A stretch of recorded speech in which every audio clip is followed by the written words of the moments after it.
यह कहानी प्रेमपुर नामक एक छोटे से गांव की है, जहां के लोग साधारण जीवन जीते थे। गांव के अधिकांश लोग किसान थे जो अपनी आजीविका के लिए बारिश की कृपा पर निर्भर रहते थे। इन्हीं में से एक थे सुरेश, एक मेहनती, ईमानदार, लेकिन अपनी किस्मत से हमेशा नाराज रहने वाला किसान। सुरेश बहुत मेहनत करता था, परंतु उसकी फसल कभी समय पर नहीं पकती, और जब पकती तो बारिश या सूखे की वजह से सब बर्बाद हो जाता। एक दिन वह सुबह सुबह अपने खेत पर पहुंचा। उसके पास एक छोटी सी जमीन थी जो दूसरों की जमीन से जुड़ी हुई थी। सुरेश ने देखा कि उसके अलावा आसपास के खेतों पर कोई काम करने नहीं आया था। हर साल यही कहानी, इतनी मेहनत करता हूँ पर किस्मत साथ नहीं देती। पिछले साल बाढ़ ने सब बर्बाद कर दिया, उससे पहले सूखे ने झटका दिया, अब इस साल भी। वह चारों ओर नजर दौड़ाता है और देखता है आसपास के खेतों पर कोई नहीं आया है। ये लोग कब तक सोते रहेंगे? मेरी तरह इन्हें भी तो फसल की चिंता होनी चाहिए, लेकिन नहीं, ये तो आराम से रहते हैं। इनके लिए तो मैं कुछ नहीं कर सकता, पर कम से कम अपने खेत का काम तो कर सकता हूँ। फिर कुदाल लेकर अपने खेत पर काम करने लगता है। काम करते करते सुबह की दोपहर हो जाती है, पर सुरेश अपने काम में इतना व्यस्त था कि उसे तो समय का पता ही नहीं लगता। तभी थोड़ी देर में उसकी पत्नी राधा उसके लिए खाना लेकर आती है। सुरेश, इतनी धूप में काम करते हुए थक गए होंगे, आओ खाना खा लो। सुनते हो? आओ आकर खाना खा लो। अरे ये क्या, दोपहर हो गई, समय का तो पता ही नहीं चला। चलो, अब राधा खाना लेकर आ गई है तो खाना खाकर थोड़ी देर आराम करके फिर काम करता हूँ। सुरेश राधा के साथ खेतों के पास वाले पेड़ के नीचे बैठकर खाना खाने लगता है। क्या हुआ जी? लगता है आज कुछ ज्यादा ही थक गए हो। हाँ, आज सुबह से लगातार खेतों पर काम कर रहा था। सुबह की दोपहर हो गई, पता भी नहीं चला। तो आपने थोड़ी देर आराम क्यों नहीं किया? आप हमेशा इतने परेशान क्यों रहते हो? भगवान पर भरोसा रखो, आपकी मेहनत रंग लाएगी। क्या हुआ? अब तक कोई आया क्यों नहीं खेतों पर काम करने? वही तो, इन लोगों का ही सही है। जब मर्जी आते हैं, जब मर्जी जाते हैं, और एक मैं हूँ जो इतनी मेहनत करता हूँ। फिर भी पता नहीं कैसी किस्मत है मेरी, जो हमेशा कोई ना कोई बहाने से मेरी मेहनत बर्बाद कर ही देती है। हर साल वही हाल, मेहनत फिर बर्बादी फिर कर्ज, यही चक्र चल रहा है। आप इतना क्यों दुखी हो रहे हो? आपको पता है ना, आप मेहनत करते हो तो बस किस्मत को क्या कोसना। आज आपकी किस्मत साथ नहीं दे रही है, पर क्या पता कल आपकी किस्मत आपका साथ देने लगे। आप निराश मत होइए, मेहनत का फल जरूर मिलता है। हाँ राधा, पर यह कल कब आएगा? कब मेरी किस्मत मेरा साथ देने लगेगी? मैं जब सोचता हूँ कि इस बार कोई परेशानी नहीं होगी, तो फिर कहीं न कहीं से कोई न कोई परेशानी आ ही जाती है। कभी कभी तो मुझे लगता है विधाता को भी मुझे परेशान करने में मजा आता है।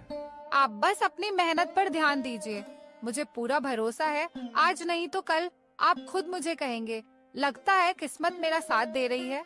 सुरेश को खाना खिलाकर राधा वहाँ से चली जाती है और सुरेश फिर से अपने खेत में काम करने लगता है।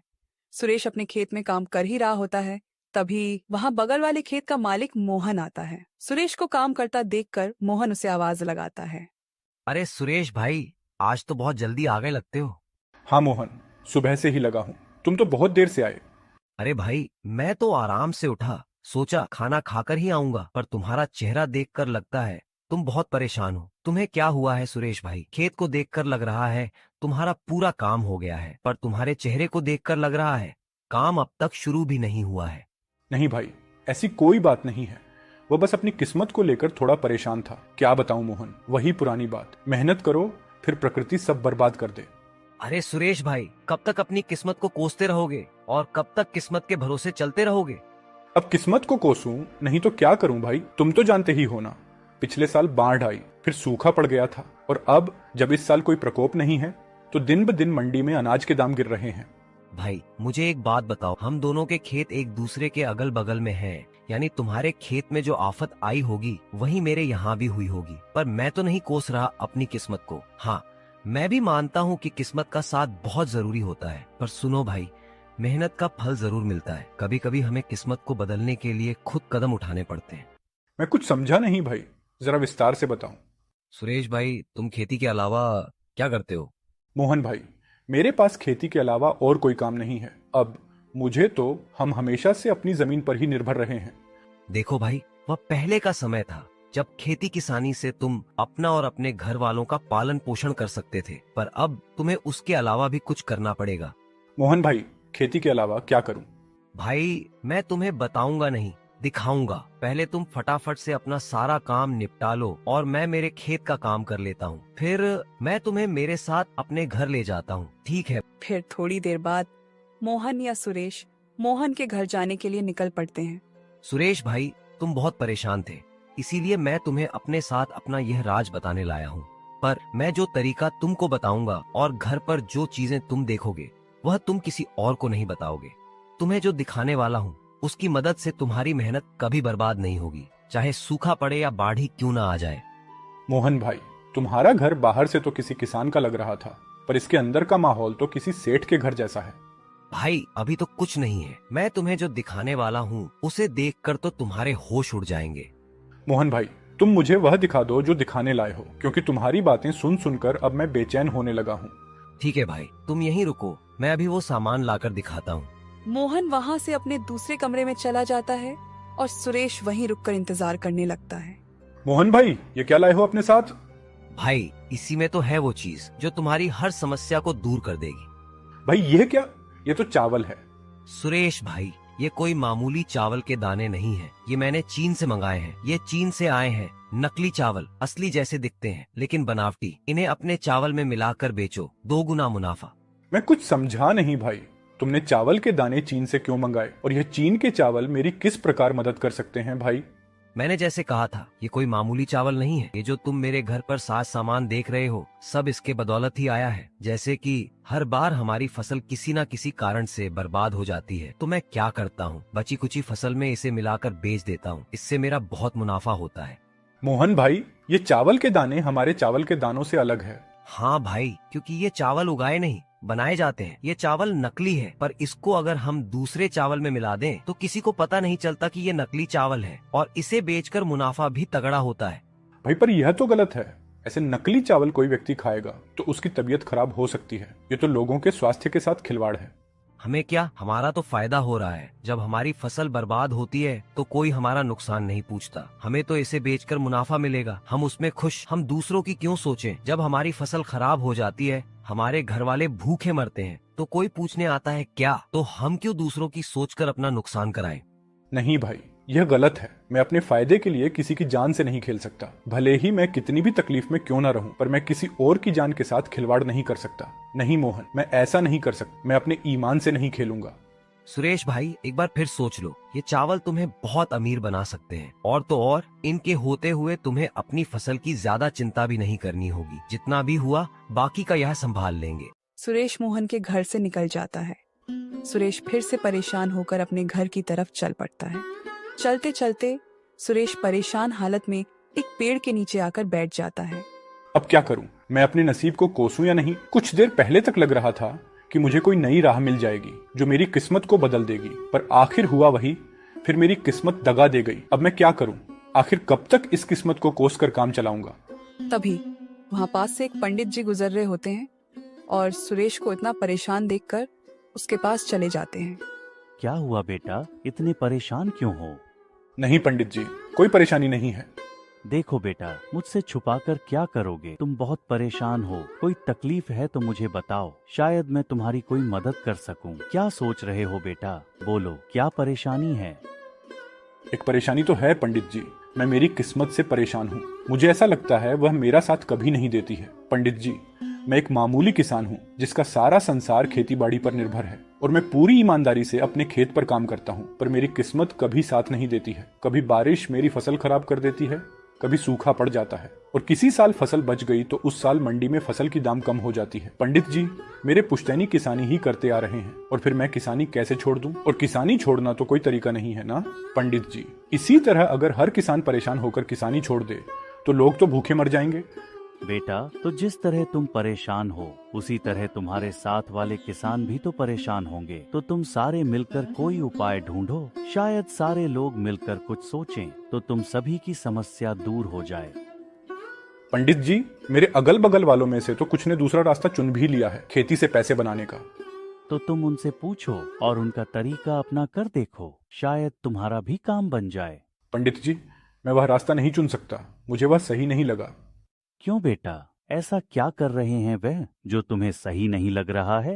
पंडित जी, मेरे जान पहचान में एक किसान भाई बहुत गलत काम कर रहे हैं। क्या गलत कर रहे हैं, जरा मुझे भी बताओ तो। पंडित जी, आज मैं सुबह उनसे मिला था और आपकी तरह मुझे परेशान देखकर उन्होंने भी मेरी मदद करने की सोची। उनकी भी खेती का काम है जो हर साल मेरी तरह कुछ ना कुछ कारणों से खराब हो जाती थी, तो उन्होंने एक नया उपाय सोच लिया है, बचे कुचे अनाज के साथ पैसे कमाने का।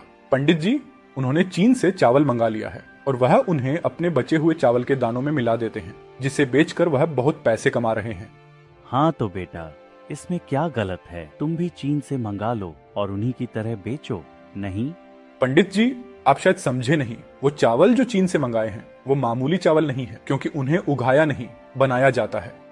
क्या कहा बेटा? चावल जिन्हें उगाया नहीं बनाया गया है, यानी वह नकली चावल है? हाँ पंडित जी, वह चावल नकली होते हैं और उन्हें अगर अपने चावल के दानों में मिला दो तो पता ही नहीं चलता कि नकली कौन सा है और असली कौन सा। पंडित जी, इसीलिए तो मैंने वो रास्ता नहीं चुना, क्योंकि मैं अपने फायदे के लिए किसी की जान नहीं ले सकता, भले ही इसके लिए मुझे और कितना भी परेशान क्यों ना होना पड़े।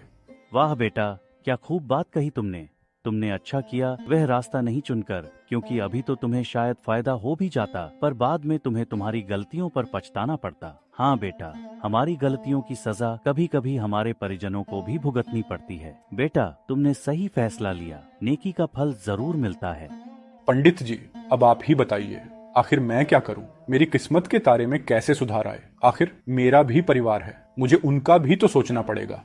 बेटा, तुम मेरा एक काम करो तो मैं तुम्हें इस समस्या से बाहर निकलने में मदद करूंगा। बेटा, तुम्हें कुछ ज्यादा नहीं करना है। तुमने कहा ना तुम्हारा भी परिवार है, तो तुम्हें बस उनसे जाके यह चीन के चावल वाली बात बतानी है, क्योंकि तुमने अपना सोचकर मना कर दिया। पर क्या तुमने अपने परिवार वालों से पूछा? तो एक बार उनसे पूछकर देखो उनका इस बारे में क्या कहना है। फिर कल सुबह तुम मुझे यहीं मिलना, मैं तुम्हारा इंतजार करूँ। फिर क्या था, सुरेश वहाँ से अपने घर के लिए निकल जाता है। सुरेश घर पहुँचते ही सबसे पहले अपनी पत्नी राधा को आवाज लगाकर बुलाता है।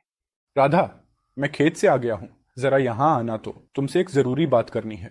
हाँ बोलिए, आपने मुझे बुलाया, बोलिए क्या बात करनी है। राधा, तुम तो जानती हो हमारी खेती से कुछ समय से हमें कोई मदद नहीं मिल रही है। आज तुम्हारे जाने के बाद मेरे साथ एक घटना हुई जिसके बारे में मुझे तुम्हें बताना है। आज जब तुम चली गई, तुम्हारे जाने के बाद वहाँ मेरे एक किसान भाई आए और मुझे परेशान देख उन्होंने मुझे मेरे परेशान होने का कारण पूछा, तो मैंने सारी बात बता दी। पर गौर करने की बात यह है कि जो हाल मेरा था कुछ वैसा ही हाल उनका भी था, पर उन्होंने इस परेशानी से निकलने का एक रास्ता ढूंढ लिया है। क्या बात है, कौन है वह? और आप उनसे वह तरीका क्यों नहीं पूछते? इससे आपकी भी समस्या दूर हो जाएगी। कौन है? पहले तुम मेरी पूरी बात सुन लो। मैंने जब उनको अपनी समस्या बताई तो उन्होंने उससे निकलने का रास्ता तो बताया, पर वह रास्ता थोड़ा अटपटा है। जैसे मेरी फसल कभी बारिश की वजह से खराब हो जाती थी, वैसे ही उनकी भी हालत थी। पर अब वह चीन से चावल मंगाते हैं और फिर उनको अपने पास बचे हुए चावल के दानों में मिला देते हैं और बाजार में बेचते हैं। इससे उन्हें फायदा होता है और किसी को नहीं समझता कि असली कौन सा है और नकली कौन। राधा, चीन से लाए हुए चावल नकली चावल होते हैं, उन्हें उगाया नहीं बनाया जाता है और वह काफी सस्ते मिलते हैं। पर नकली चावल तो खाने में जानलेवा साबित हो सकते हैं। मुझे यह गलत लगा तो एक बार तुम्हारी भी राय लेकर देख लेता हूँ, क्योंकि मेरी इस परेशानी से तुम भी तो परेशान हो और सिर्फ मेरे मना करने से अच्छा है एक बार तुम्हारी भी राय लेना मुझे सही लगा।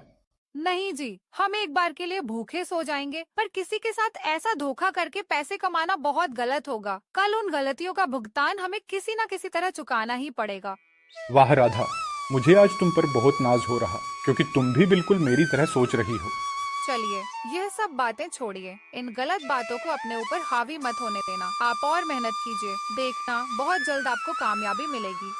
फिर अगली सुबह सुरेश पंडित जी से मिलने अपने घर से निकलता है। सुरेश जब वहाँ पहुँचता है तो पंडित जी वहाँ नहीं होते हैं और पंडित जी को वहाँ नहीं पाकर वह थोड़ा मायूस हो जाता है। यह क्या, पंडित जी तो यहाँ नहीं है, अब क्या कहाँ से मिलेगा मुझे मेरी परेशानी का हल? तभी पंडित जी अचानक से प्रकट हो जाते हैं। आ गए बेटा, तुम बोलो। बेटा, क्या तुमने वह काम किया जो मैंने तुमसे कहा था?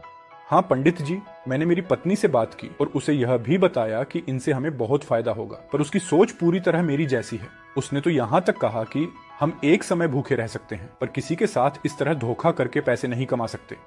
यह तो बहुत अच्छी बात है बेटा कि तुम्हारी घरवाली की सोच बिल्कुल तुम्हारी तरह है।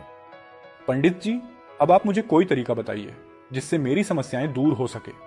हाँ बेटा, मैं तुम्हारे लिए कुछ लाया हूँ जिससे तुम्हारी सारी समस्याएं दूर हो जाएंगी। पंडित जी फिर उसे एक पोटली देते हैं। पंडित जी, इस पोटली में क्या है? बेटा, इस पोटली में जादुई मिट्टी है। तुम बस इस मिट्टी को ले जाकर अपने खेत में छिड़क देना और फिर उसके बाद अपने अनाज के बीजों को छिड़क देना। पर एक बात याद रखना, मिट्टी कम कम छिड़कना, और जब पोटली की मिट्टी खत्म होने वाली हो तो अपने खेत की मिट्टी इसमें मिला देना। इस पोटली को कभी खाली मत होने देना। पंडित जी, मैं आपकी सारी बातों को याद रखूंगा। ठीक है, तो पंडित जी, मैं चलता हूँ। सुरेश फटाफट से जाकर अपने खेत में मिट्टी छिड़क देता है। चलो, अब मिट्टी तो छिड़क दिया, अब फटाफट से बीजों को भी छिड़क देता हूँ। सुरेश सारे खेत में जल्दी जल्दी बीज छिड़क देता है। फिर अगली सुबह सुरेश सुबह सुबह अपने खेत पर पहुंच जाता है और अपने खेत की हालत देखकर चौंक जाता है। उसका खेत पूरा हरा भरा हो चुका था। उसे अपनी आंखों पर यकीन नहीं हो रहा था। आखिर पंडित जी की बात सही हो गई। अब इस जादुई मिट्टी से मेरी सारी परेशानियां दूर हो जाएंगी और आखिर राधा की बात भी सही हो गई। अब किस्मत भी मेरा साथ देगी। दोस्तों, इस तरह सुरेश और राधा की नेक दिली ने उनकी बदकिस्मती को बदल दिया और अब उन्हें अपनी किस्मत को कोसना नहीं पड़ेगा।